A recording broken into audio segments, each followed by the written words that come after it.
In this update, we cover the latest advancements, offensive operations, and technological developments in the Russia-Ukraine conflict. Stay tuned for crucial updates. Ukrainian forces have recently made significant progress near Kreminna.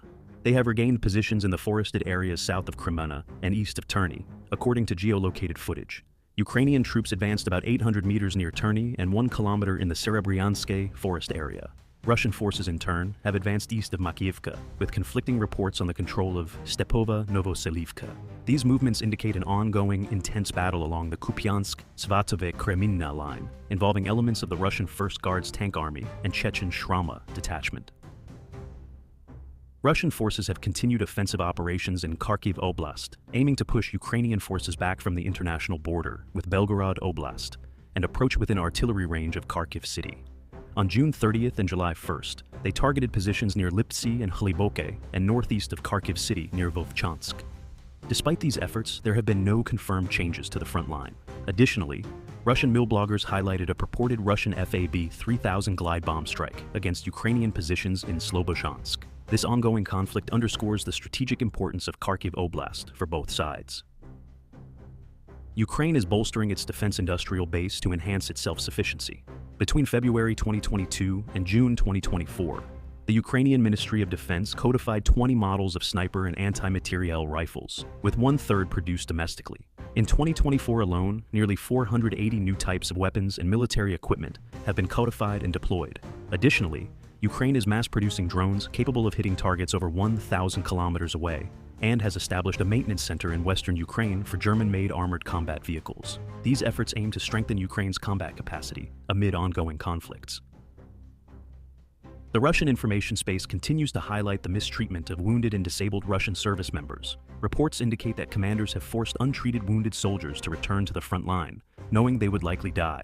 Cases include paraplegic service members being sent back to combat. These actions stem from commanders falsifying reports on unit staffing levels, leading to a shortage of service members due to high losses from drone strikes and poor artillery support. This mistreatment has sparked calls for investigations by Russian officials, reflecting ongoing issues within the Russian military. Russian forces have intensified their air, missile, and drone campaign targeting Ukrainian military and civilian infrastructure. On June 30th and July 1st, they launched various missiles across Ukraine, including Iskander-K cruise missiles at Kharkiv City, both intercepted by Ukrainian forces. Debris, however, damaged civilian infrastructure.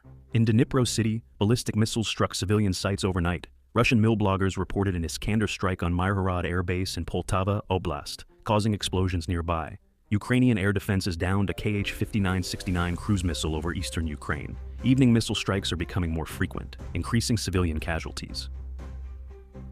Russian forces have made recent advances near Avdiivka amid continued offensive operations. Geolocated footage shows Russian advancements north and south of Sokil and south of Netelov. The Russian Ministry of Defense claimed the seizure of Novopokrovsky as of July 1st. Additionally, Russian forces advanced into Voskhod and Yevenivka. Although visual evidence is lacking, ongoing fighting continues northwest of Avdiivka, near Novolexandrivka and Vozdvizhenka, and west of Avdiivka, near Netelov. These developments highlight the persistent and intense battles in this region, as both sides vie for strategic control. South Korea's Ministry of Unification reported that North Korea's state TV, Korean Central TV, has switched from Chinese to Russian satellites for broadcasting. This change, effective July 1st, has affected South Korea's ability to monitor North Korean broadcasts. The new Russian satellite, Express 103, covers a smaller area, excluding most of Asia, Europe, and Africa. Compared to the previous Chinese satellite, this switch may be temporary or permanent, suggesting the Kremlin's involvement in aiding North Korea to conceal information from South Korea and Western allies, complicating international monitoring efforts.